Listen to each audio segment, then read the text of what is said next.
अब हम लोग अगले टॉपिक पर चलते हैं, गॉस थ्योरम। गॉस थ्योरम में इसके पहले आप लोगों ने इलेक्ट्रिक फ्लक्स पढ़ लिए। फ्लक्स का मतलब होता है number of electric field lines जो कि किसी सरफेस के नॉर्मल डायरेक्शन में पास हो रही हो। इलेक्ट्रिक फील्ड लाइंस की संख्या जो किसी भी सरफेस के ठीक नॉर्मल डायरेक्शन में मतलब परपेंडिकुलर डायरेक्शन में पास हो रही हैं उनको हम कहते हैं इलेक्ट्रिक फ्लक्स।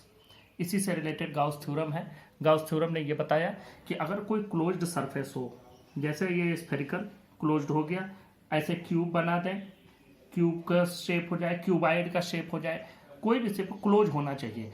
अगर क्लोज्ड सरफेस है और उसके अंदर कुछ चार्ज है, मान लिया इसके अंदर कुछ चार्ज है, सबकी संख्या क्यू हो गई, तो जो इसके सरफेस से इलेक्ट्रिक फ्लक्स पास होगा, जो जितनी नंबर ऑफ फील्ड लाइंस इसके पूरे सरफेस के परपेंडिकुलर डायरेक्शन में पास होंगी उनकी संख्या मतलब इलेक्ट्रिक फ्लक्स की वैल्यू, यह जो इसमें टोटल चार्ज है डिवाइडेड बाई एप्सिलॉन नॉट के बराबर होता है।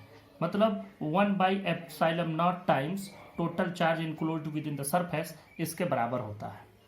यही गॉस थ्योरम है। हम लोग इसका एक डेफिनेशन लिख लेते हैं।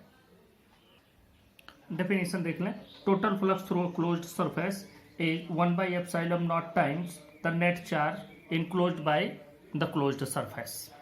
ये इसकी वैल्यू हो गई। फाई ई मतलब टोटल इलेक्ट्रिक फ्लक्स या सरफेस इंटीग्रेशन, ये क्लोज्ड बताता है कि ये क्लोज्ड सरफेस के लिए है। जैसे जो क्लोज्ड इंटीग्रेशन इसको बोला जाता है, ये सरफेस इंटीग्रेशन है।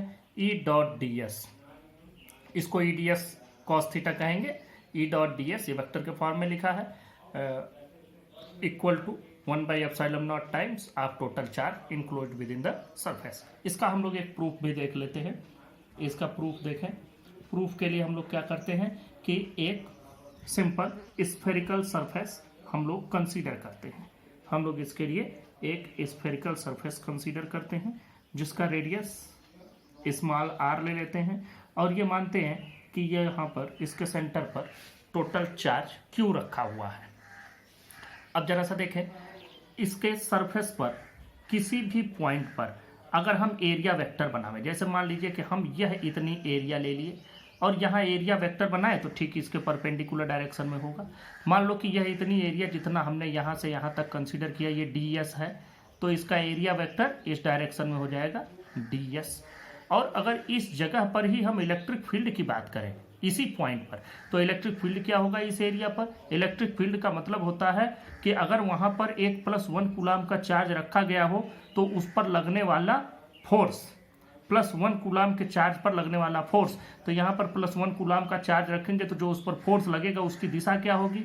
ये भी पॉजिटिव चार्ज है, ये भी पॉजिटिव है, तो ये इसी दिशा में फोर्स लगेगा। मतलब इलेक्ट्रिक फील्ड की दिशा भी यही होगी। इस जगह पर लेंगे तो भी यही चीज आप पाएंगे कि यहाँ पर ये एरिया वेक्टर की दिशा हो गई और इसी दिशा में इलेक्ट्रिक फील्ड भी हो गया। तो इसका मतलब कि पूरे सरफेस पर हम ये पा रहे हैं कि हर एक पॉइंट पर इलेक्ट्रिक फील्ड और एरिया वेक्टर दोनों की डायरेक्शन सेम है। इसका मतलब दोनों के बीच में जो एंगल बन रहा है वह 0 डिग्री बन रहा है, क्योंकि एक ही लाइन में खुद लाइन अपने से 0 डिग्री का एंगल बनाती है। दोनों पैरेलल हैं, दोनों एक ही डायरेक्शन में है, तो दोनों के बीच का एंगल 0 डिग्री होगा। तो अब हम लोग इसको यहीं से प्रूव कर लेते हैं। पहले हम लोग किसी भी पॉइंट पर इलेक्ट्रिक फील्ड की वैल्यू निकालते हैं। Electric field at any point on surface, at any point on surface, at any point of surface, E की इज इक्वल, ई की वैल्यू क्या हो जाएगी? 1/4 pi epsilon naught Q by R square, ये value हो गई। अब देखो हमको फ्लक्स की वैल्यू कैलकुलेट करनी है तो हम थोड़ी एरिया ले लेते हैं। थोड़ी एरिया से लिंक्ड जो फ्लक्स होगा electric flux D phi E, वो कितना होगा? E dot D S. अब हम डॉट प्रोडक्ट जब निकालते हैं तो डॉट प्रोडक्ट आपको मालूम है कैसे आप करते थे? ए डॉट बी अगर आपको मिलता था तो आप ऐसे करते थे, mod of A mod of B into cos of angle between them cos theta.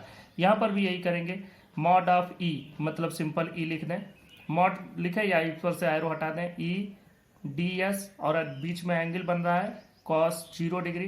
Cos 0 degree की वैल्यू होती है 1, तो ये हमको मिल जाएगा ई इंटू डी एस के बराबर।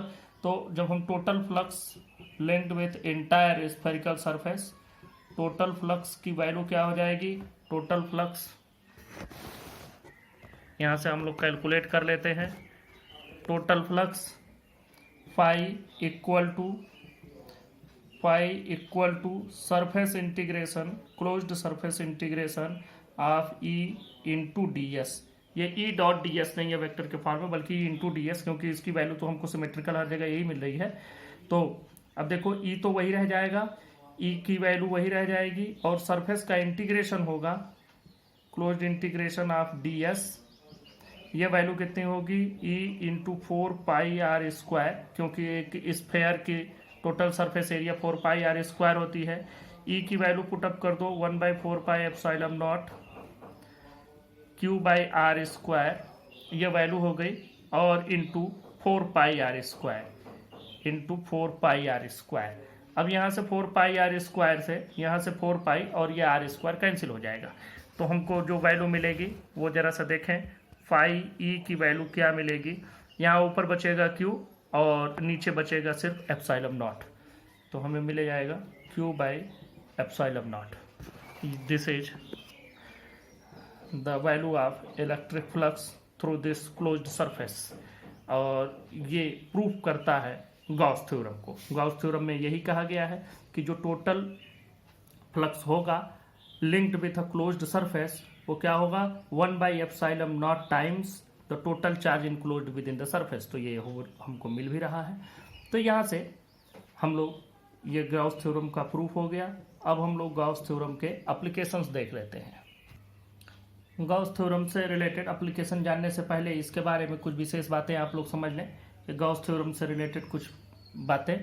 सबसे पहली बात जो गॉस थ्योरम है, सबसे पहली बात कि applicable only for the closed surface. ये ओपन सरफेस पर एप्लीकेबल नहीं है, it is applicable only for, यह जो पूरा गॉस थ्योरम है ओनली फॉर क्लोज्ड सरफेस। सबसे पहला जो इसका इससे रिलेटेड पॉइंट है ये यही है, ओनली फॉर क्लोज्ड सरफेस। दूसरे पॉइंट पर चलते हैं कि जो क्लोज्ड सरफेस हम लेते हैं, कोई भी क्लोज्ड सरफेस है, इसमें जरूर नहीं है कहीं चार्ज हो, एक कई चार्जेस हो सकते हैं। यहाँ +2 है, यहाँ +3 है, यहाँ -1 है, तो टोटल चार्ज इसमें कितना हो जाएगा, सबका एलजेब्रिक सम ले लेंगे, 2 3 5 -1 मतलब 4। तो इस तरह से हम एलजेब्रिक सम लेते हैं। तो हम क्या करते हैं, एलजेब्रिक सम लेते हैं total charge enclosed within the closed surface. तो ये बात मैंने लिख ली, algebraic sum of all the charges enclosed within the closed surface. एक तीसरा पॉइंट और भी आप लोग समझें कि मान लो कि ये क्लोज्ड सरफेस है और इस सरफेस के बाहर भी एक चार्ज यहाँ पर रखा, तो क्या इसका प्रभाव इसके फ्लक्स पर पड़ेगा? तो आप समझो इस पर इसका कोई इफेक्ट नहीं पड़ेगा। क्यों नहीं पड़ेगा? क्योंकि एक तो ये इसके बाहर है, सरफेस के बाहर है। दूसरी बात यह है कि अगर हम इसका इफेक्ट ले भी तो इससे जितने फील्ड लाइंस इसमें आएंगे उतने ही इससे चले भी जाएंगे। ये देखो, इससे आने वाले और जाने वाले फील्ड लाइन जितनी इंटर कर रही हैं उतनी ही एग्जिट भी हो रही हैं, तो फिर इसका नेट इफेक्ट क्या हो जाएगा, 0 हो जाएगा। तो इस तरह से इसको हम 0 कर देंगे। तो हम लोग लिख लेंगे no effect of any charge, no effect of any charge outside the closed surface. इस पर इसका कोई इफेक्ट आएगा ही नहीं। एक नेक्स्ट पॉइंट और ले लेते हैं कि ये जो लॉ बना हुआ है, ये लॉ डिपेंड करता है इनवर्स स्क्वायर लॉ पर, depends on inverse square law. इसको हम लोग आगे समझ लेंगे, ये आगे मैं आपको समझा दूंगा कैसे है। तो ये है कि ये एक तो ये लॉ ना होता तो ये हमको मिलता ही नहीं गॉस थ्योरम। तो फिर ये बातें गॉस थ्योरम की कुछ स्पेशल बातें हो गई, ये जरूर नहीं याद रखें, आप सिर्फ समझे रहें कि ये सिर्फ क्लोज्ड सरफेस के लिए है। चार्जेस की बात की जाती है तो क्लोज्ड सरफेस के अंदर जितने चार्जेज होते हैं उन सब का एलजेब्रिक सम ले लोगे। एलजेब्रिक सम मतलब प्लस को एक साथ जोड़ लो, नेगेटिव को एक साथ जोड़ लो, जो ज्यादा उसमें से कम वाला घटा दो, ज्यादा वाले के पहले वाला साइन ले लो। फिर नो इफेक्ट, बाहर के चार्ज का कोई प्रभाव नहीं पड़ेगा, और ये इनवर्स स्क्वायर लॉ पर डिपेंड करता है। अब हम लोग इसके एप्लीकेशंस पर चलते हैं और इसके फर्स्ट एप्लीकेशन की बात करते हैं। अब हम लोग शुरू करते हैं इलेक्ट्रिक फील्ड का गॉस थ्योरम का एप्लीकेशन। तो पहले हम लोग इलेक्ट्रिक फील्ड पता करते हैं due to a point charge. ये इलेक्ट्रिक फील्ड आप लोगों ने पहले भी कैलकुलेट किया है और आप लोग ये भी जानते हैं कि इसकी जो वैल्यू आती है 1/4 pi epsilon naught Q by R square, जहाँ Q सोर्स चार्ज होता है उससे r डिस्टेंस पर अगर आप कैलकुलेट करें तो ये वैल्यू मिलती है। देखो गॉस थ्योरम की कुछ स्पेशल बातें मैंने आपको बता दी। इसको जब हम अप्लाई करते हैं तो अप्लाई करने के पहले हम एक गाउसियन सरफेस बनाते हैं। गाउसियन सरफेस क्या है? गाउसियन सरफेस सिर्फ एक इमेजिनरी सरफेस है। कोई भी इमेजिनरी सरफेस आप बना सकते हैं और आप इमेजिनेशन कुछ भी ले सकते हैं, लेकिन जब गाउसियन सरफेस बनाओ तो ऐसा इमेजिन करो कि जो सरफेस आप इमेजिन कर रहे हैं उसके हर एक पॉइंट पर इलेक्ट्रिक फील्ड की वैल्यू एक ही मिले। दूसरी बात कि अगर मान लो ऐसा पॉसिबल नहीं हो तो हम उस सरफेस को 4 पार्ट में बांट दें, 2 पार्ट में बांट दें, तो एक पर एक मिले और दूसरे पर दूसरा मिले, लेकिन उसमें यह ना हो कि अलग अलग मिलने लगे। तो फिर इस तरह से हम लोग बनाते हैं। दूसरी बात ये भी हम ध्यान रखते हैं कि अगर हम सरफेस बना रहे हैं तो सरफेस के हर एक पॉइंट पर जो एरिया वेक्टर और इलेक्ट्रिक फील्ड के बीच में एंगल बने वो भी एक सिमेट्री में रहे। एक सिमेट्री मतलब हर जगह एक ही टाइप का एंगल बने, हर जगह 0 बनना है 0 बने, हर जगह 90 बनना है तो हर जगह 90 बने। इस तरीके से हम लोग इसको लेकर के चलते हैं। और फिर जब आपने इमेजिनरी सरफेस बना लिया, मतलब गाउसियन सरफेस बना लिया और E और ds के बीच का एंगल पता कर लिया, तो फिर E डॉट ds कैलकुलेट कर लें और E डॉट ds कैलकुलेट हो जाए तो फिर गाउस थ्योरम अप्लाई कर दो, E dot ds equal to Q by epsilon naught. ऐसे तो अब हम लोग चलते हैं इसी के अप्लाई करते हुए। ये पहला एप्लीकेशन देखते हैं, electric field due to a point charge. ये पॉइंट चार्ज हमने ले लिया। अब इससे r डिस्टेंस पर हमको इलेक्ट्रिक फील्ड कैलकुलेट करना है। तो r डिस्टेंस मान लीजिए इस जगह पर आ रहा है, तो अब r डिस्टेंस पर ही एक गाउसियन सरफेस बनाओ। एक ऐसा सरफेस बनाओ r डिस्टेंस पर कि जिसके हर एक पॉइंट पर इस चार्ज की वजह से इलेक्ट्रिक फील्ड की वैल्यू एक ही मिले। तो अब ये कैसा सरफेस बनेगा? एक स्फेयर बनेगा, r रेडियस का एक स्फेयर बनेगा। देखो स्फेयर का रेडियस r ले लें, यहाँ भी जो वैल्यू आएगी चार्ज की इलेक्ट्रिक फील्ड की वही वैल्यू यहाँ भी आएगी, क्योंकि रेडियस वही यहाँ भी है, वही रेडियस यहाँ भी है, वही रेडियस यहाँ भी है। तो हम लोग ये हमको मिल गया कि गाउसियन सरफेस जो एक पॉइंट चार्ज के चारों ओर जो गाउसियन सरफेस बनेगा उसका शेप होगा स्फेरिकल। अब इस स्फेरिकल शेप के सरफेस पर जरा इलेक्ट्रिक फील्ड और एरिया वेक्टर के बीच का एंगल भी देख लो। यहाँ पर इलेक्ट्रिक फील्ड बनेगा इस डायरेक्शन में और एरिया वेक्टर भी इसी डायरेक्शन में बनेगा, क्योंकि इसका एरिया इसके नॉर्मल डायरेक्शन में। तो हम लोग पाते हैं कि E और ds दोनों के बीच का जो एंगल बन रहा है वो भी एक ही आ रहा है। तो अब हम लोग क्या करते हैं कि यहीं से हम लोग पहले E डॉट ds की वैल्यू कैलकुलेट कर लेते हैं। देखो पहले E डॉट ds की वैल्यू कैलकुलेट करो। Surface integration of E dot ds, ये वैल्यू कितनी हो जाएगी? Closed integration of E ds cos जो एंगल बन रहा है 0 डिग्री। अब ये E तो बाहर हो जाएगा, इक्वल टू E बाहर हो जाएगा, इंटीग्रेशन सिर्फ ds का होगा और वो इंटीग्रेशन कितना होगा? इसकी सरफेस एरिया, स्फेयर के सरफेस एरिया होती है 4 पाई r स्क्वायर। ये वैल्यू आपको मिल गई। और इसके अंदर चार्ज कितना है? Q है। तो अब आप यूज करें Gauss theorem, applying Gauss theorem, applying Gauss theorem, applying Gauss theorem. Gauss theorem apply करो तो यहाँ से surface integration of E dot ds, ये वैल्यू रख दो, E dot ds equal to Q by epsilon naught. देखो इसका मतलब क्या हुआ? E डॉट ds की वैल्यू आपको मिली है E into 4 pi r square, ये value Q by r square के बराबर है। यहीं से E की वैल्यू कैलकुलेट कर लो। E की वैल्यू क्या मिल जाएगी? ये 1/4 पाई ये Q बाई r स्क्वायर नहीं, Q बाई एप्सिलॉन नॉट है, ये Q बाई एप्सिलॉन नॉट, ये हो जाएगा 1/4 पाई ये एप्सिलॉन नॉट और यहाँ ऊपर बचा है Q divided by r square. This is the value of electric field.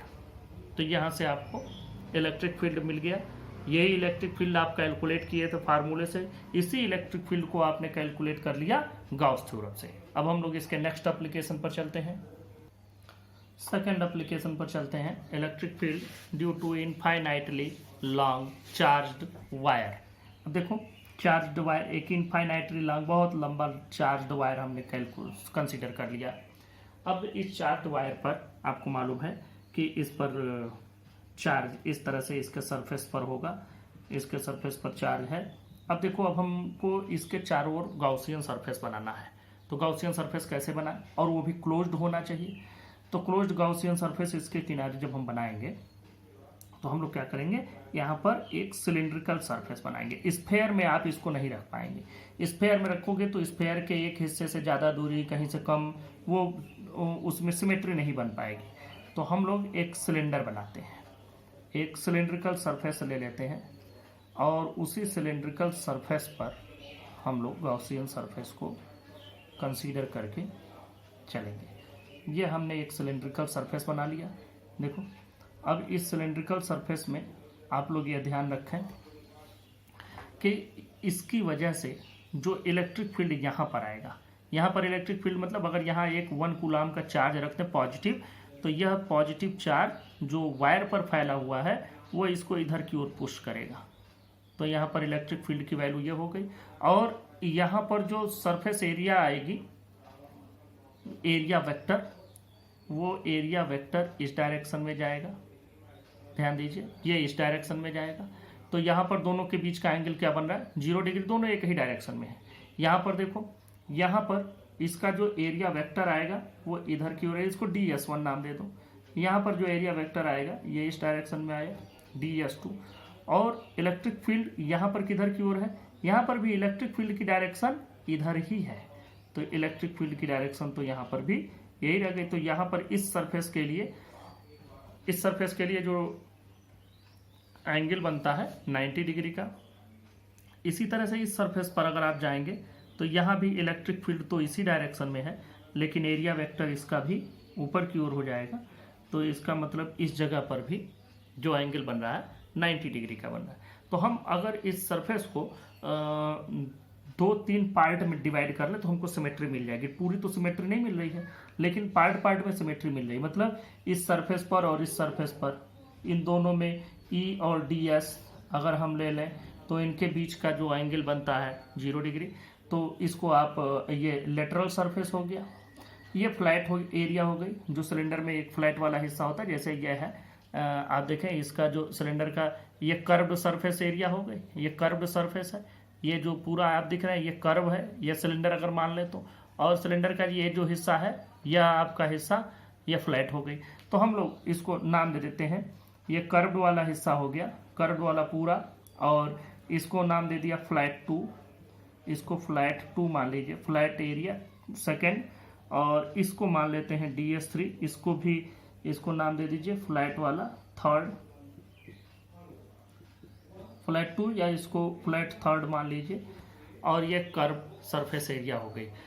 तो इस तरह से अब हमारा गॉसियन सरफेस बन गया। गॉसियन सरफेस बनने के बाद आपको अगला काम क्या करना है, E.ds की वैल्यू कैलकुलेट करनी है। तो आप E.ds की वैल्यू कैलकुलेट करें यहाँ से। E.ds सरफेस इंटीग्रेशन E.ds, ये 3 पार्ट में बटेगा। एक कर्व के लिए, तो यहाँ पर आप लोग कर्व के लिए पहले लिख लें, E.ds ये कर्व्ड हो गया, प्लस यही E.ds इसको मान लो ये किसके लिए हो गया, फ्लैट 2 प्लस फ्लैट 3, इसको हमने फ्लैट 3 नाम दिया है। इसके लिए भी वैल्यू क्या आई, E.ds। तो टोटल वैल्यू E.ds की कैलकुलेट करो। तो E.ds की जो टोटल वैल्यू आएगी, यहाँ पर पहले वाले सरफेस के लिए बात करते हैं। तो देखें यहाँ E और ds के बीच का जो एंगल बन रहा है, E.ds कर्व में 0 बन रहा है।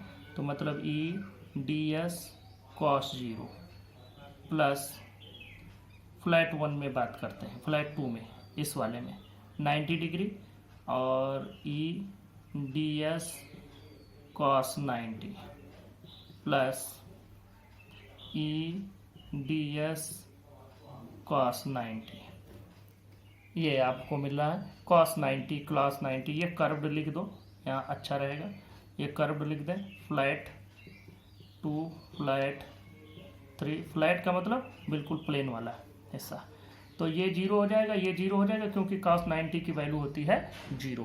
तो यहाँ से हमको कह रहा था हम नीचे खिसका देते हैं, देखो E.ds की वैल्यू जो हमको मिल रही है, E.ds ये वैल्यू कितनी आ रही है, E.ds कर्व के लिए आ रही है, तो E इंटीग्रेशन ऑफ ds किसके लिए, कर्व्ड वाले के लिए। और कर्व की सरफेस एरिया आपको मालूम होगी क्या होती है, तो देखो कर्व की सरफेस एरिया जो हम लोग लेटरल सरफेस एरिया भी इसको कहते हैं किसी सिलेंडर की। तो पहले तो इसका लेंथ कंसीडर कर लो, यल इसकी लेंथ मान लो और आर इसकी रेडियस मान लो, आर इसकी रेडियस हो गई। तो जो इसकी एरिया आती है वो एरिया आती है 2πr(h). तो यहाँ h की जगह पर ये लेंथ हमने कंसीडर कर लिया यल और ये हो गया, तो 2πr(h) की जगह पर 2πrl, 2πr इंटू यल, ये वैल्यू हो गई आपकी E.ds की। अब इसके बाद जो अगली चीज़ आपको कैलकुलेट करनी है वो ये कि इसके अंदर टोटल कितना चार्ज होगा और इसके अंदर जो नेट चार्ज होगा उसी से हमको गॉस थ्योरम में अप्लाई करना है। तो अब हम लोग नेक्स्ट पर चलते हैं, next applying Gauss theorem, applying Gauss theorem, applying Gauss theorem. Gauss theorem को जब आप अप्लाई करेंगे तो आपको क्या मिलेगा, आप गॉस थ्योरम अप्लाई करते हैं तो यहाँ पर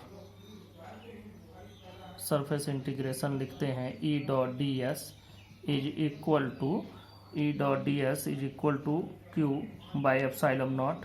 Q की वैल्यू यहाँ पर क्या लिखेंगे जरा देखें, यहाँ पर जो आपने ये कंडक्टर लिया है इस पर यूनिफॉर्मली स्प्रेड है चार्ज, मतलब कि यहाँ पर लीनियर चार्ज डेंसिटी होगी, तो टोटल चार्ज कितना होगा, लीनियर चार्ज डेंसिटी अगर इसके लैम्डा हो और लंबाई इसकी यल हो तो इसके यूनिट लेंथ पर तो चार्ज हो गया लैम्डा, तो पूरे पर कितना चार्ज होगा, लैम्डा इंटू यल। तो यहाँ पर ध्यान दें, यहाँ पर Q की वैल्यू हो जाएगी, चार्ज की वैल्यू हो जाएगी lambda into L divided by epsilon naught, lambda L epsilon not.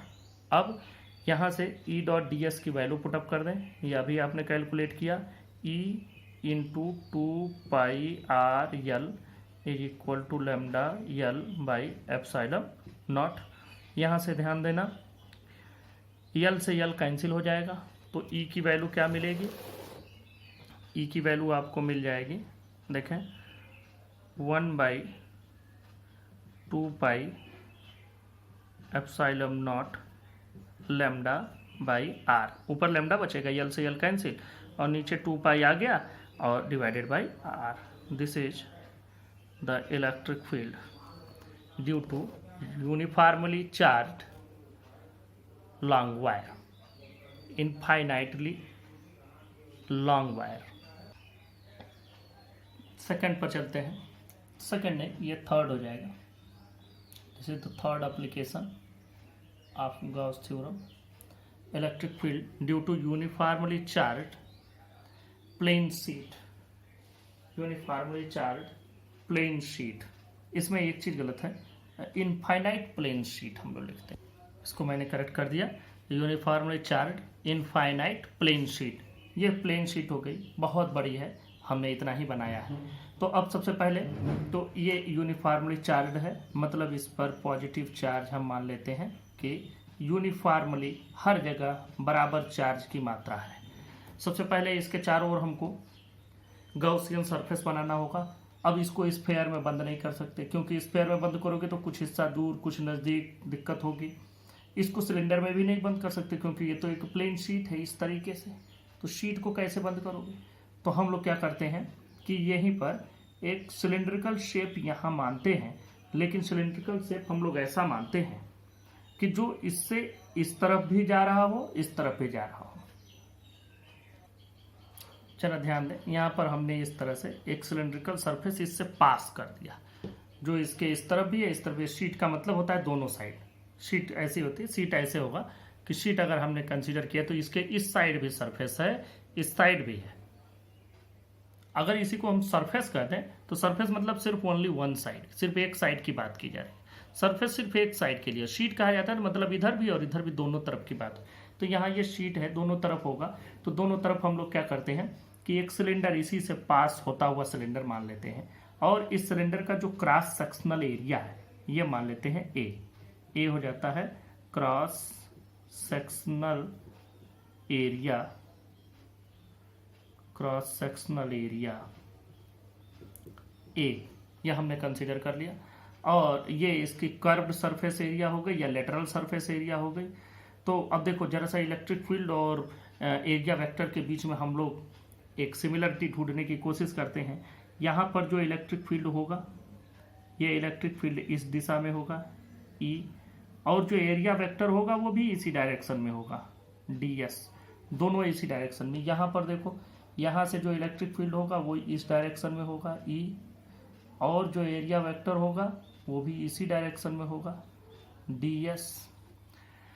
अगली बात रही, इस पर आ जाए, ये जो कर्व्ड सरफेस एरिया है, कर्व्ड सरफेस एरिया पर जो इसका एरिया वेक्टर होगा ds ऊपर की ओर होगा, इसके जस्ट सरफेस का नॉर्मल ही होता है, और इलेक्ट्रिक फील्ड यहाँ पर भी इसी डायरेक्शन में है।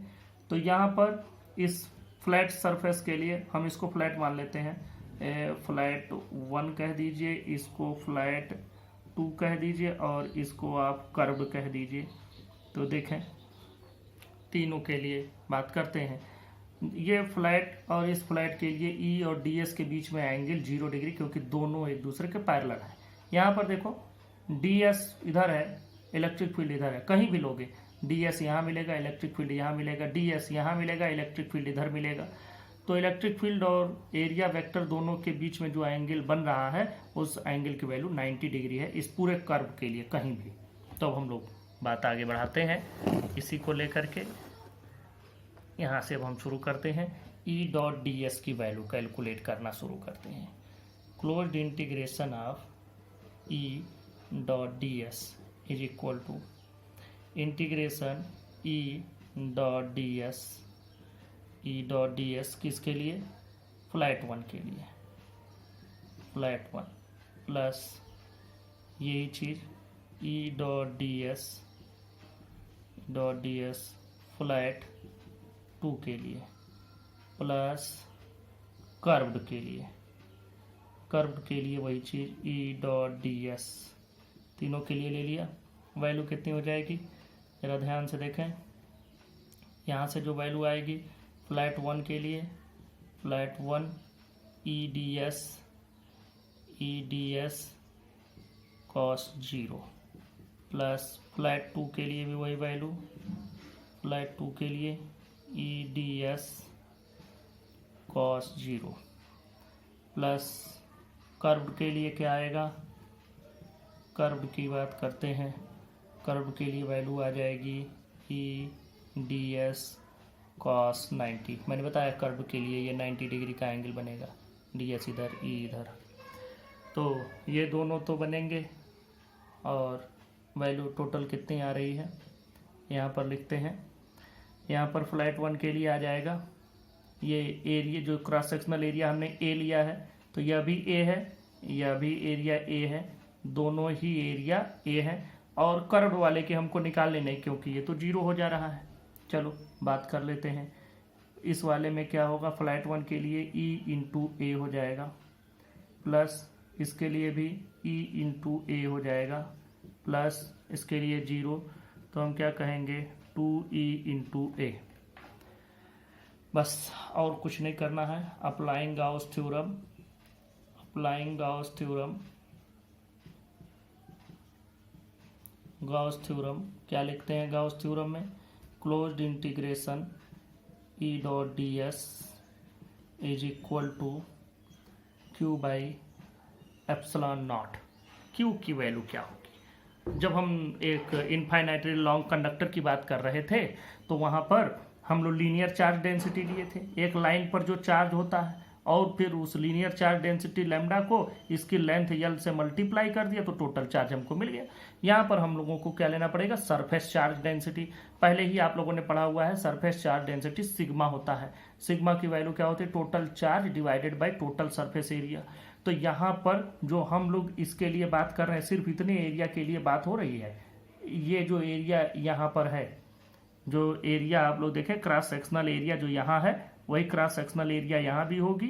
वो एरिया हमने ए लिया है और सिग्मा इसकी चार्ज डेंसिटी है, सरफेस चार्ज डेंसिटी। तो कितना हो जाएगा, सिग्मा इंटू ए। अब ये वैल्यू रख दें, सिग्मा इंटू ए, तो ये क्यू की वैल्यू हो जाएगी sigma into A divided by epsilon naught, where sigma a surface charge density. ये आप लोग लिख लीजिएगा, समझ लीजिएगा। ई की वैल्यू पुटअप कर दो, ई की वैल्यू हमको नहीं मिली है, 2e into A is equal to sigma A by epsilon naught. देखो ए से ए कैंसिल हो जाएगा, ई की वैल्यू हमको मिल रही है यहाँ पर, ई की वैल्यू मिलेगी sigma by 2 epsilon not, sigma by 2 epsilon naught. ये हमको मिल गया। तो ये एक पूरी शीट से मिला है, एक पूरी शीट से जो सरफेस जो से इलेक्ट्रिक फील्ड बनेगा, और वो भी infinitely long charged sheet. Next topic पर चलते हैं, electric field due to 2 positively charged parallel sheets. 2 parallel sheet हमने रखी है, दोनों पॉजिटिवली चार्ज हैं।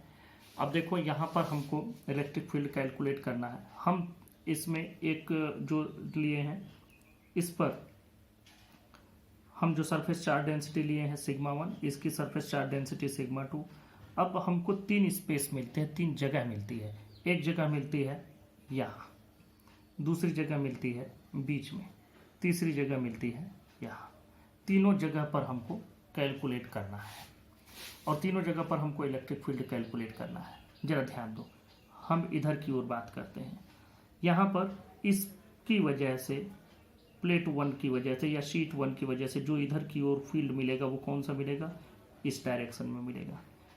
इलेक्ट्रिक फील्ड हमको यहाँ चाहिए, मतलब यहाँ एक +1 कूलाम का चार्ज रखे हैं, जिस डायरेक्शन में उस पर फोर्स लगेगा वही डायरेक्शन इलेक्ट्रिक फील्ड की होगी। तो देखो यह पॉजिटिवली चार्ज है तो यहाँ +1 कूलाम को ये इधर की ओर पुश करेगा, मतलब इस डायरेक्शन में। तो ये हो गया E1, ये हो गया E1। अब अगली बात पर चलते हैं। ये वाला जो प्लेट है ये इधर की ओर किधर बनाएगा, ये भी चूंकि पॉजिटिवली चार्ज है तो इसकी वजह से भी यहाँ पर जो इलेक्ट्रिक फील्ड बनेगा उसकी डायरेक्शन यही होगी। तो ये हो गया electric field due to second plate. ये E1 और E2 हो गए। यहाँ पर आते हैं इस वाले बीच में, पहले हम इसको निकाल लेते हैं। एट रीजन 1, एट रीजन 1 यहाँ पर E की वैल्यू क्या हो जाएगी, जरा ध्यान दें। हम लेफ्ट साइड में जितने भी आ रहे हैं हम सबको कंसीडर कर लेते हैं निगेटिव के साथ, क्योंकि ये लेफ्ट डायरेक्टेड है तो इनको हम नेगेटिव कह देते हैं। मैग्नीट्यूड तो वही होगा, मैग्नीट्यूड एक ही होगा। जैसे अगर मान लो कि यहाँ पर 10 न्यूटन पर कूलाम आया तो 10 न्यूटन पर कूलाम रहेगा, लेकिन it is directed towards left, इसलिए हम इसको नेगेटिव कह देते हैं। तो यहाँ पर वैल्यू क्या आएगी, E1 + E2 दोनों जुड़ जाएंगे। E1 की वैल्यू अभी हमने इसके पहले वाले टॉपिक में कैलकुलेट किया है कि एक अगर कोई सरफेस है तो सरफेस की वजह से हमको क्या मिलता है, तो सिग्मा बाई 2 एप्सिलॉन नॉट हमने निकाला। तो यहाँ भी सिग्मा 1 बाई 2 एप्सिलॉन नॉट, ये हम निगेटिव में लिखते हैं, minus sigma 2 by 2 epsilon not. तो ई की वैल्यू कितनी हो जाएगी, ई की वैल्यू हो जाएगी, अगर हम यहाँ से 1 बाई 2 एप्सिलॉन नॉट बाहर ले लेते हैं, -1 बाई 2 एप्सिलॉन नॉट, तो अंदर क्या बचता है, सिग्मा 1 प्लस सिग्मा 2, ये वैल्यू आएगी। ये मिला एट रीजन 1। अब इन रीजन 2 की बात करते हैं। एट रीजन 2, एट रीजन 2 इस रीजन पर बात करो तो यहाँ पर अगर हम इलेक्ट्रिक फील्ड की बात करें तो यहाँ अगर पॉजिटिव चार्ज रखते हैं या यहाँ रखते हैं तो वो इसको इधर पुश करेगा। तो इसकी वजह से फर्स्ट प्लेट की वजह से E1 इधर की ओर आया। सेकंड प्लेट भी अगर यहाँ पर कोई पॉजिटिव चार्ज रखा तो वो इसको इधर पुश करेगा, ये आया E2।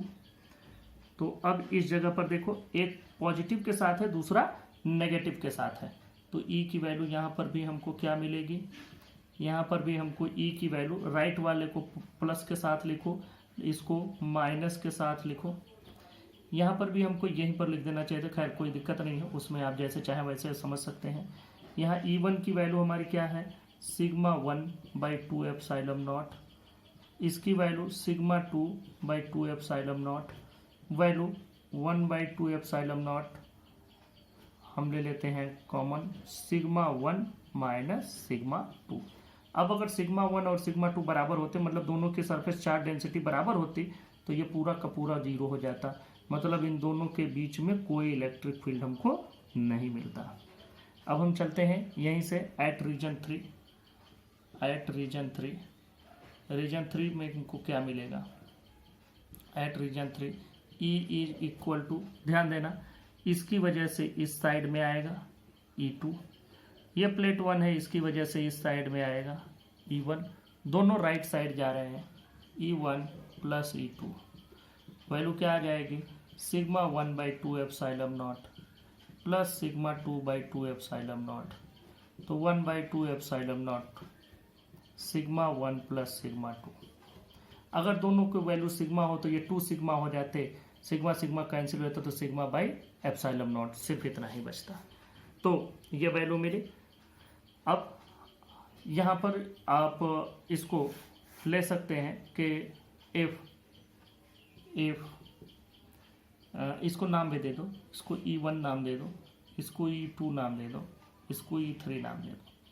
If sigma 1 equal to sigma 2 equal to sigma, ये सिग्मा ले लेते हैं, देन E1 की वैल्यू क्या हो जाएगी, यहाँ पर बात करते हैं, देखना E1 मतलब लेफ्ट साइड में E1 की वैल्यू आ जाएगी, E1 will be equal to -1/2 epsilon naught, ये सिग्मा 1 प्लस सिग्मा 2 मतलब सिग्मा प्लस सिग्मा, मतलब 2 सिग्मा 2 कैंसिल, मतलब minus sigma by epsilon naught. E2 की वैल्यू क्या हो जाएगी, 1/2 एप्सिलॉन नॉट, यहाँ से देखो सिग्मा 1 माइनस सिग्मा 2 मतलब सिग्मा माइनस सिग्मा 0। E3 की वैल्यू क्या हो जाएगी, 1/2 epsilon not sigma 1 plus sigma 2 मतलब दोनों सिग्मा प्लस सिग्मा, ये 2 सिग्मा कैंसिल हो जाएगा, सिग्मा बाई एप्सिलॉन नॉट। ये वैल्यू आ गई, इस तरीके से आप कैलकुलेट कर सकते हैं। यहाँ पर जो हमने फर्स्ट वाला लिखा था, इसको थोड़ा आप करेक्ट कर सकते हैं, यहाँ पर ऐसे भी लिख सकते हैं, वैसे जुड़ने के लिए तो दोनों सब जगह जुड़ेगा तो वैल्यू रखने पर इसको आप माइनस लिख सकते हैं, -E1 minus E2, -E1 minus E2 लिखेंगे थोड़ा और अच्छा समझ में आएगा, इसलिए कि ये दोनों के दोनों डायरेक्टेड टूवर्ड्स द लेफ्ट है, जब लेफ्ट वाले को हम नेगेटिव लिख रहे हैं तो माइनस लिख दो, कोई दिक्कत नहीं है। यहाँ पर एक E1 वाला राइट में है, दूसरा लेफ्ट में है, तो E2 को नेगेटिव लिख दिया, इसी तरह से यहाँ दोनों राइट में है तो दोनों को positive. This is the method to find the electric field at the various positions of 2 positively charged parallel sheets. अगले टॉपिक पर चलते हैं, electric field due to 2 oppositely charged parallel sheets. ये दोनों अपोजिटली चार्ज्ड हो गए, एक पॉजिटिव एक नेगेटिव। यहाँ भी वैसे 3 रीजन बनाएंगे, रीजन 1, रीजन 2, रीजन 3। चले बात करते हैं रीजन 1 पर। यहाँ पर अगर एक पॉजिटिव चार्ज रखा हो तो ये वाला शीट इसको इधर की ओर पुश करेगा, मतलब इलेक्ट्रिक फील्ड इधर आएगा, और ये वाला शीट ये इसकी वजह से हो गया E1 लेफ्ट साइड, ये वाला क्या करेगा, इसको इधर की ओर खींचेगा, मतलब राइट साइड की ओर ये खींचेगा, क्योंकि हम पॉजिटिव चार्ज अगर रखते हैं तो ये नेगेटिव प्लेट है, नेगेटिवली चार्ज्ड प्लेट है, तो ये इसको अपनी ओर खींचेगा, तो E2 की डायरेक्शन हो गई ये। तो एट रीजन 1 यहाँ पर देखते हैं E इज इक्वल टू, ध्यान देना E1 लेफ्ट में है -E1, E2 इधर है प्लस E2, वैल्यू रख दो, E1 की value minus sigma 1/2 epsilon naught, ये प्लस सिग्मा 2/2 एप्सिलॉन नॉट, बस। बाकी अब आप उसमें कॉमन ले सकते हैं, अपने से कैलकुलेट कर सकते हैं। यहाँ पर आओ, at region two, region two में जब आप आएंगे, ये यहाँ पर अगर कोई पॉजिटिव चार्ज रखा हो तो ये इसको इधर पुश करेगा E1 प्लेट 1 की वजह से, पॉजिटिव चार्ज को ये भी इधर ही अपनी ओर खींचेगा तो ये E2 इसकी वजह से। तो at region 2 E is equal to, दोनों जुड़ जाएंगे, E1 प्लस E2, वैल्यू आ जाएगी sigma 1/2 epsilon naught plus sigma 2/2 epsilon naught, इस तरीके से मिल जाएगा। यहाँ आ जाओ, इस जगह पर ये वाला प्लेट इधर की ओर पुश करेगा, E1 इसकी वजह से जो बनेगा राइट साइड में, क्योंकि पॉजिटिव चार्ज यहाँ रखेंगे तो ये पॉजिटिवली चार्ज इसको इधर की ओर पुश करेगा, और अगर नेगेटिवली चार्ज ये प्लेट है तो ये इसको इधर की ओर ले आएगा, मतलब E2 इधर आ जाएगा। तो यहाँ पर एट रीजन 3 E की वैल्यू क्या हो जाएगी, E की वैल्यू हो जाएगी E1, देखो E1 यहाँ राइट में है तो पॉजिटिव लिया, E2 माइनस E2, ये हो जाएगा sigma 1/2 epsilon not minus sigma 2/2 epsilon not. अब बात करते हैं इफ़, इसको भी नाम दे दो E1, इसको E2 और इसको नाम दे दो E3।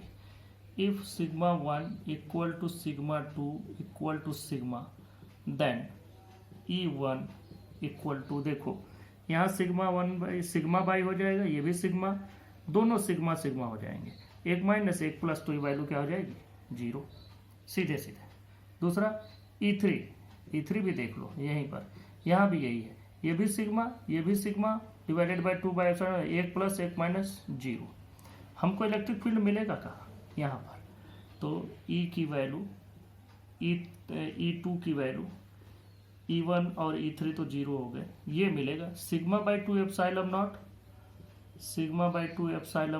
प्लस सिग्मा/2 एप्सिलॉन नॉट, और ये दोनों के दोनों जुड़ जाएंगे तो 2 सिग्मा/2 एप्सिलॉन नॉट, मतलब सिग्मा/एप्सिलॉन naught, this is the value. तो अगर हमको कोई ऐसा शीट मिलता है जहाँ पर एक पॉजिटिव और एक निगेटिव हो, तो उसके लेफ्ट और राइट साइड में हमको मिनिमम इलेक्ट्रिक फील्ड मिलेगा, दोनों राइट साइड में, लेफ्ट और राइट दोनों ही साइड में हमको मिनिमम फील्ड मिलेगा, बीच में मैक्सिमम फील्ड मिलेगा। और अगर दोनों का सरफेस चार्ज डेंसिटी बिल्कुल सेम है तो लेफ्ट और राइट में तो फील्ड मिलेगा ही नहीं, 0 हो जाएगा, बीच में ही फील्ड मिलेगा। और अगर यही चीज हम लोग दो पॉजिटिवली चार्ज के लिए थे, दोनों पॉजिटिवली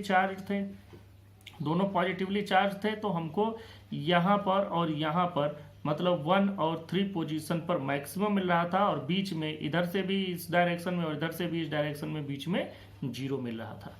तो जब भी ये फील्ड कैलकुलेट करने को आए तो आप इस फार्मूले से फील्ड को कैलकुलेट कर सकते हैं। गॉस थ्योरम का ही एक और एप्लीकेशन देखते हैं, electric field due to a uniformly charge thin spherical shell. एक स्फेरिकल शेल बना लेते हैं, शेल का मतलब समझ लेना, ये सॉलिड स्फेयर नहीं, जैसे फुटबॉल, अंदर भी हवा भरी बाहर भी हवा, अंदर भी खोखला है बाहर भी हालो है, दोनों साइड में ये, और ये थिन है, थिन मतलब बहुत पतली इसकी स्किन है। अब चलो हम लोगों को यूनिफॉर्मली चार्ज स्फेयर, अभी यूनिफॉर्मली चार्ज का मतलब कोई चार्ज, पॉजिटिव चार्ज इस पर दिया गया, और जब भी चार्ज देंगे तो इस पर इवनली स्प्रेड हो जाएगा, यूनिफॉर्मली इस पर डिस्ट्रीब्यूट हो जाएगा, और इसकी कुछ सरफेस चार्ज डेंसिटी भी होगी। मान लो इसकी सरफेस चार्ज डेंसिटी है सिग्मा, सिग्मा क्या होगा, जो टोटल चार्ज होगा डिवाइडेड बाई इसका, मान लो कि रेडियस है r, तो total charge divided by the surface area, मतलब 4πr²। स्फेयर के सरफेस एरिया 4πr² होती है। अब हम लोग यहाँ पर जब इलेक्ट्रिक फील्ड की वैल्यू कैलकुलेट करेंगे तो कहाँ कैलकुलेट करेंगे, तो हम लोग 3 पॉइंट लेंगे, एक पॉइंट बाहर लेंगे, एक पॉइंट इस सरफेस पर लेंगे, एक पॉइंट अंदर लेंगे। तो पहले हम बाहर वाले पॉइंट पर चलते हैं। तो बाहर वाले पॉइंट पर अगर आप चलते हैं तो मान लो कि बाहर वाला पॉइंट यहाँ से कोई डिस्टेंस, अगर हम मान लें कोई डिस्टेंस ले लो r1, और ये r1 डिस्टेंस हमने यहाँ से ले लिया, पूरा यहाँ से सेंटर से लेकर के यहाँ तक की डिस्टेंस r1 है। तो अब पहले गॉसियन सरफेस बनाओ, गॉसियन सरफेस मतलब इसी को पूरे r1 को रेडियस मान करके एक स्फेयर ड्रा करते हैं। फिगर बहुत अच्छा नहीं बन रहा है, कंप्रोमाइज़ करिएगा।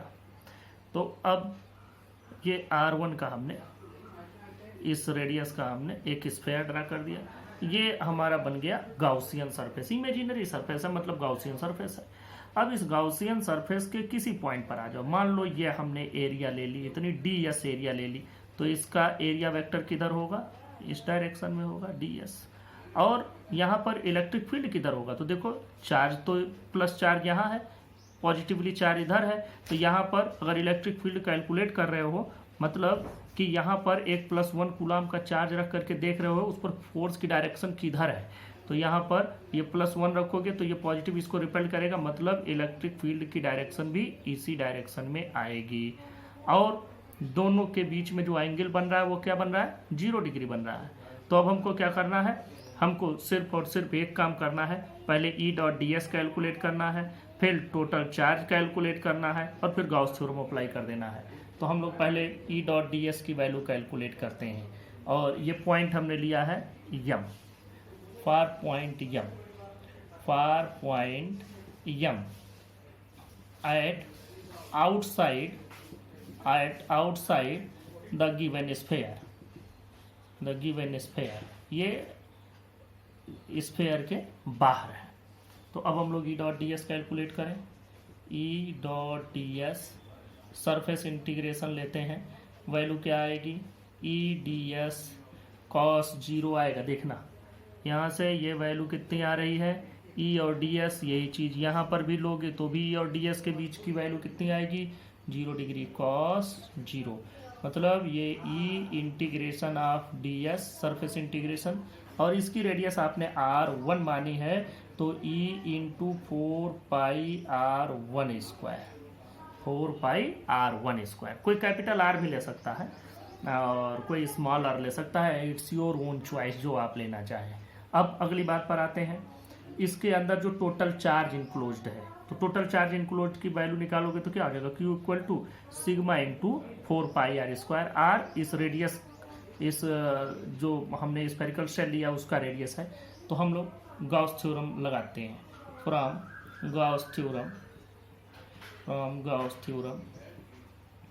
थ्योरम अप्लाई करें तो वैल्यू क्या आएगी, E.ds की वैल्यू हमको मिलती है, E.ds की वैल्यू पाते हैं Q/ε0 के बराबर। ये क्या रिप्रेजेंट करता है, पहले E.ds लिखो, E into 4πr1 square is equal to Q की वैल्यू क्या लिखेंगे, सिग्मा इंटू, या Q की वैल्यू की तो जो जरूरत ही नहीं है वैसे ही रहने दो, Q/ε0। अब यहाँ से अगर E की वैल्यू कैलकुलेट करते हो तो क्या आ जाएगा, देखो Q equal to 1/4πε0 Q/r1 square. तो ये हमको कैसा मिला, ये जो फील्ड की वैल्यू हमको मिल रही है इस तरह से मिल रही है जैसे कि जो टोटल चार्ज Q है यह इसी एक सेंटर पर कंसंट्रेटेड है।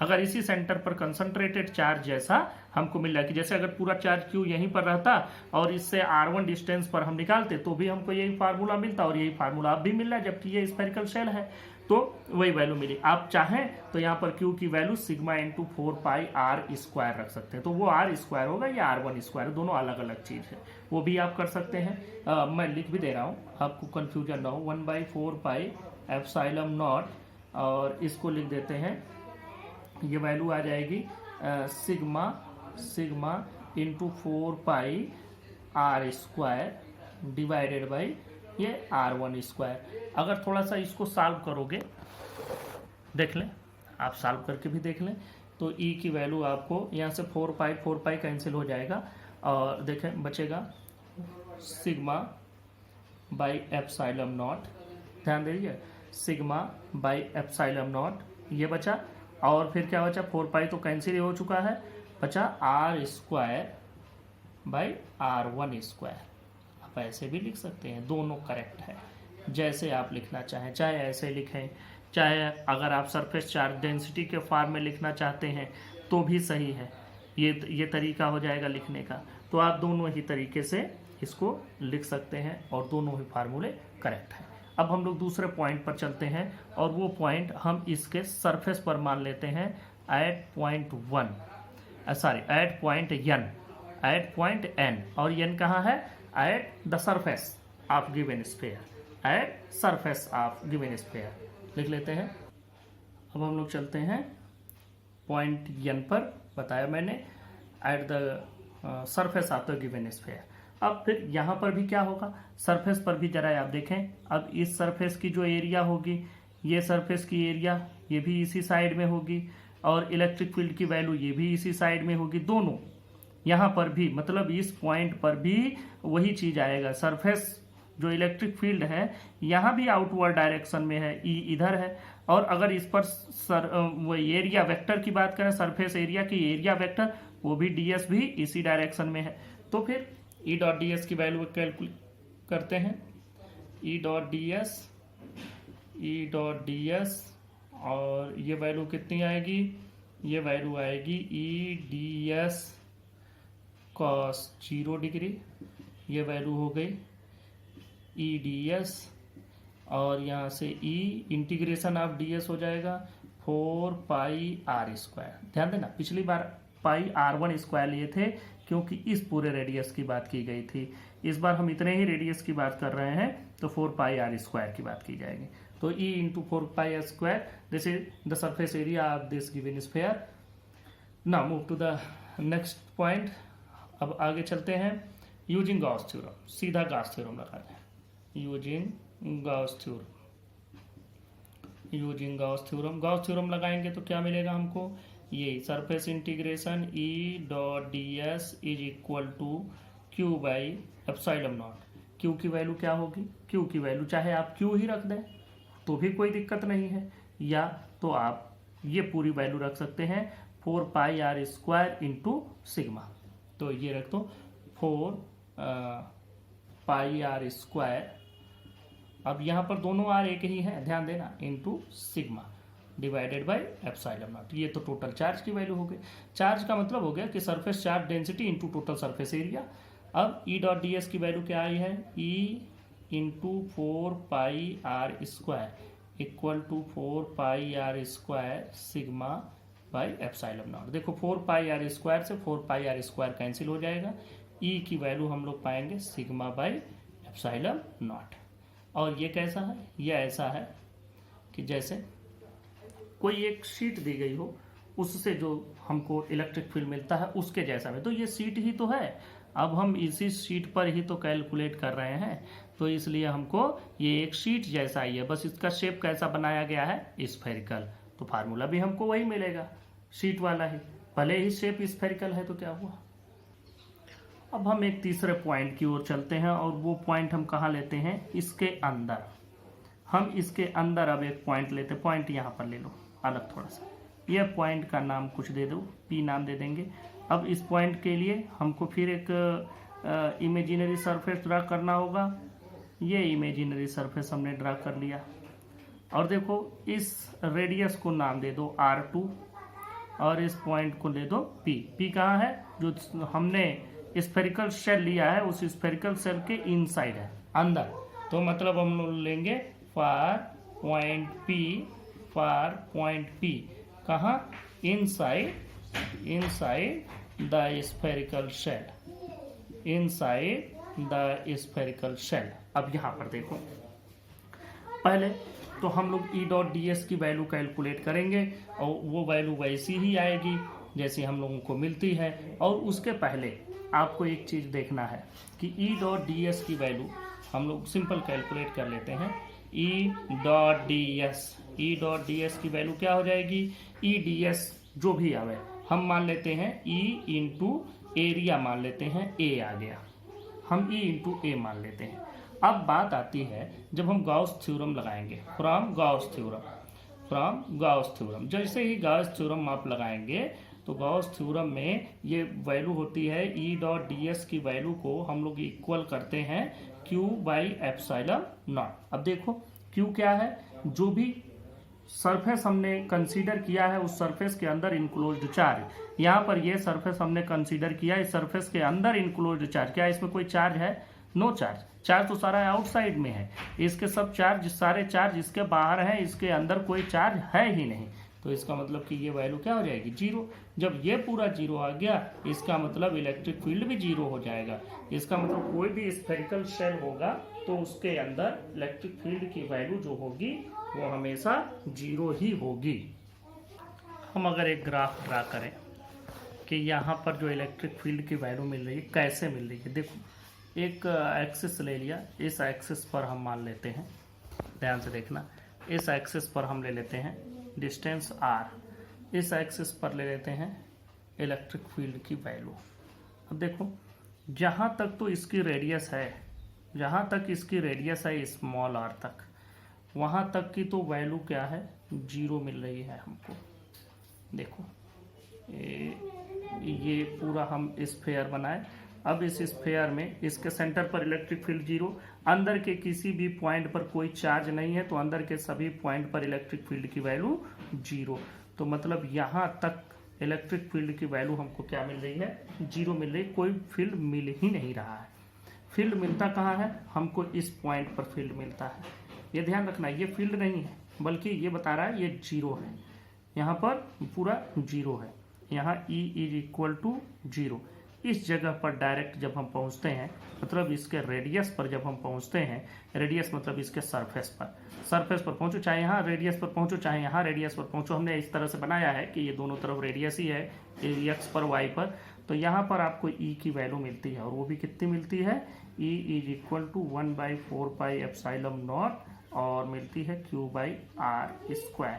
अब देखो जैसे जैसे आप रेडियस बढ़ाते हैं, मतलब बाहर चलते जाते हैं, वैसे ही वो r² के इनवर्सली प्रोपोर्शनल मिलता चला जाता है। तो मतलब धीरे धीरे वैल्यू E की घटती चली जाएगी, लेकिन ये कहीं भी इनफाइनाइट तक जीरो नहीं होगी, चाहे कितनी भी कम हो जाए। तो नेग्लेजिबल, जनरली कुछ ही दूर तक तो एप्रिसिएबल वैल्यू रहती है, उसके बाद तो वो वैल्यू इतना कम हो जाता है कि इट कैन बी नेग्लेक्टेड और it can be consider to be negligibly small. तो यहाँ पर जो E की वैल्यू है, E is inversely proportional to r², जो भी डिस्टेंस है यहाँ से ही, और इसके पहले जीरो है E की वैल्यू। ये एक सिंपल ग्राफ हो गया। तो इस तरह से यह एक पॉइंट कंप्लीट हुआ है आपका। ये भी एक टॉपिक हम लोग देख लेते हैं कि अगर जो मान लो इंसुलेटिंग स्फेयर हो, जनरली कई जगहों पर CBSE के सिलेबस में नहीं है, लेकिन कंपटीशन में तो पूछा ही जाता है, और जब हम एक चीज़ पढ़ रहे हैं तो उसी से रिलेटेड ही दूसरी चीज़ है तो पढ़ लेते हैं। ये मान लो इसमें इंसुलेटर है, ये पूरा सॉलिड है, इंसुलेटर है तो इसमें प्रोटॉन तो होंगे। या समझो अगर इसमें हम चार्ज को इंजेक्ट करें, चार्ज इसमें हम भरें, तो चार्ज कहाँ जाएगा, चार्ज इसमें अंदर यूनिफॉर्मली डिस्ट्रीब्यूट होगा, लेकिन अब इसका सरफेस पर नहीं जाएगा। सरफेस पर इसलिए नहीं जाएगा क्योंकि ये तो इंसुलेटर है, तो इसके अंदर ही सारा का सारा चार्ज रहेगा। अब देखो मान लेते हैं इसकी हम रेडियस ले लेते हैं कैपिटल R, इसकी रेडियस हमने कैपिटल R ले ली, और इससे इसके सेंटर से अब पहले तो हम इसका इसमें वॉल्यूम चार्ज डेंसिटी, क्योंकि वॉल्यूम में चार्ज इसमें फैला हुआ है, तो volume charge density rho is equal to total charge divided by volume. Volume क्या हो जाएगा, 4/3πr³। ये वैल्यू आपको मिल गई। अब हम इसके बाहर कोई एक पॉइंट ले लेते हैं, हम इसके बाहर कोई एक पॉइंट कंसीडर कर लेते हैं। अब ये पॉइंट हम यहाँ पर लिए हैं और इसकी डिस्टेंस मान लेते हैं r1, इसके सेंटर से r1 डिस्टेंस पर हम कंसीडर कर लिए। तब देखो यहाँ पर इलेक्ट्रिक फील्ड की वैल्यू क्या होगी, पॉइंट m लिया, एट पॉइंट m। अब उसी तरह से आप इसको भी कैलकुलेट कर सकते हैं, इसमें आपको कोई परेशानी नहीं होगी। वैसे ही अगर फ्लक्स की वैल्यू कैलकुलेट करोगे, फ्लक्स की वैल्यू मतलब E.ds, तो E.ds की वैल्यू E/ds, ये हम लिख देते हैं E.ds, ये E/ds की वैल्यू आएगी, और ये r1 हमने रेडियस लिया है तो E/4πr1², ये फ्लक्स की वैल्यू हो गई। अब E फ्रॉम गाउस थ्योरम, हम इसको बहुत ज़्यादा लिख नहीं रहे, खाली आप समझें, from Gauss theorem Gauss theorem से जब आप कैलकुलेट करेंगे तो आप फ्लक्स की वैल्यू या ई डॉट डी एस को क्या लिख सकते हैं, क्यू बाई एप्सिलॉन नॉट के बराबर। अब ये कितना आ रहा है, ई इंटू 4πr1² और वैल्यू किसके बराबर आ रही है, क्यू बाई एप्सिलॉन नॉट। तो जरा सा यहाँ ई की वैल्यू देखो क्या आएगी, ई की वैल्यू आएगी 1/4π epsilon naught Q by r1²। ये वैल्यू आपको मिली है। अब यहाँ क्यू आप चाहें तो रो इंटू 4/3πr³ लिख सकते हैं, ये इसमें कोई दिक्कत नहीं है। चलो अब हम सरफेस पर चलते हैं। एट सरफेस, यहीं से थोड़ा सा और बढ़ा लेते हैं। Eight any point on surface, तब यही ई की वैल्यू क्या हो जाएगी, ई इंटू, देखो यहाँ पर आपका वैल्यू आया था 4πr1², क्योंकि ये बड़े वाले स्फेयर की एरिया लिए थे। अब यही स्फेयर जिसमें भरा गया है इसी की एरिया लेनी है ना, तो ई इंटू 4πr² ले लोगे। और ये भी वैल्यू किसके बराबर होगी, तो ये भी वैल्यू होगी क्यू बाई एप्सिलॉन नॉट के। क्यू यहाँ भी वही चीज़ रहेगा, तो यहाँ पर भी ई की वैल्यू कितनी आएगी, ई की वैल्यू आप लोग देख लें, E is equal to 1/4π naught Q by r²। यह वैल्यू आपको मिलेगी। अब इन दोनों ही में देखें, जितना अगर यह ज़्यादा है, r की वैल्यू ज़्यादा है, तो यहाँ पर e की वैल्यू कम मिलेगी। यहाँ r थोड़ा कम है, क्योंकि ये वाला तो r बहुत ज़्यादा है, ये r थोड़ा सा कम है, तो फिर यहाँ इसकी वैल्यू थोड़ी सी ज़्यादा मिलेगी। देखो दोनों में चार्ज एक ही आ रहा है। अब हम कोई पॉइंट लेते हैं, एट एनी पॉइंट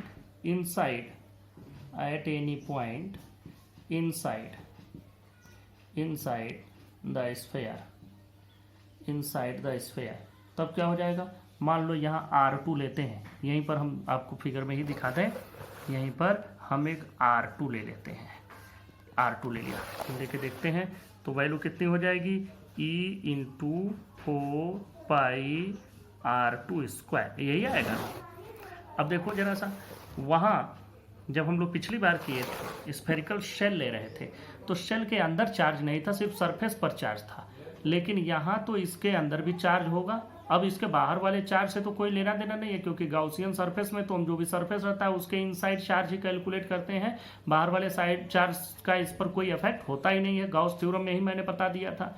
तो यहाँ पर क्यू की वैल्यू कितनी हो जाएगी, अब देखो रो की तो वैल्यू वही रहेगी, लेकिन अब जो एरिया हम लोग, जो वॉल्यूम हम लोग ले रहे थे, अब ये वॉल्यूम हमारा घट गया। जरा कैलकुलेट करो कितना होगा, ये भी दिखेंगे, Q by epsilon naught, Q की वैल्यू क्या लिखोगे, रो इंटू, ध्यान देना, रो इंटू, अब आपको वैल्यू लिखनी है वॉल्यूम की, तो जो वॉल्यूम आप कैलकुलेट किए हैं 4/3, अब यहाँ पर पाई r2³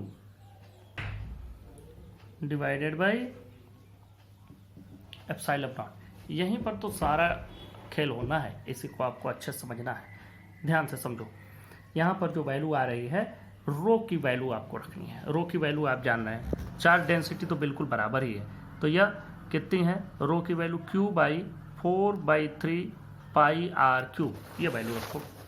तो यहाँ पर अब हम लोग रखते हैं रो की वैल्यू, तो ये सारी चीज़ें हम ऐसे ही रहने देते हैं। रो की वैल्यू रखते हैं क्यू बाई 4/3πr³, और इसकी वैल्यू रखते हैं 4/3πr2³ डिवाइडेड बाई एप्सिलॉन। 4/3 से कैंसिल हो जाएगा, बचेगा क्या, Q into r2³ divided by epsilon naught into r³। अब यहाँ एक बात और भी है, यह वैल्यू जो आ रही है E into 4/2πr2² Q into r2³ divided by epsilon not r³, ये वैल्यू आ रही है। अब यहाँ एक बात समझने वाली है, ये समझने वाली जो बात आपको है वो ये है कि इस R2 स्क्वायर से ये 3R हैं, 3R2 हैं, 2 कैंसिल हो जाएंगे, 2 कैंसिल हो जाएंगे, नीचे ये वैल्यू आ जाएगी। तो ई की वैल्यू कितनी आएगी 1/4 पाई एप्सिलॉन नॉट, ये वैल्यू आपको मिली। क्यू की वैल्यू क्यू ही रही, डिवाइडेड बाई आर क्यूब वैसे ही रहा, और यहाँ पर एक चीज़ बढ़ गया, क्या R2, क्योंकि 3R2 हैं, R2 क्यूब का मतलब R2 into R2 into R2, 2 इससे कैंसिल हो गए R2 स्क्वायर से, ये वैल्यू आए। जरा देखो, यह एक इसके पहले भी हम लोग कैलकुलेट कर चुके हैं, ये वैल्यू यहाँ भी आई हुई है।